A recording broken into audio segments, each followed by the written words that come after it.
Hi, and welcome back to the Tech Share. Today we're going to show you a little hidden tip that a lot of people are not aware of in PowerTeacher, and it deals with generating random student names. It was funny, the other day I was in a workshop and some teachers didn't realize that this feature was even there. So if you are using PowerTeacher, please note that you can generate random student names by simply going to the seating chart.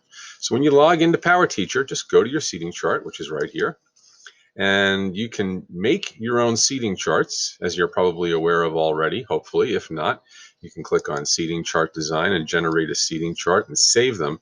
And once that seating chart has been created, right over here you have what's called Random Student Selector. So when you click on Select, it opens up a box and shows you a student name. So in this case, I could call on Emily, and then I could hit Select again, and it selects Emily again in this case. But notice every single time I click on it, I am getting a different student name based upon the students that are in the seating chart. So if you have 25 students, obviously it's going to randomize 25 names. If you have other students that you have not put in your seating chart, they will not be part of the random student selector. It will only be the people that are in this big white space right here.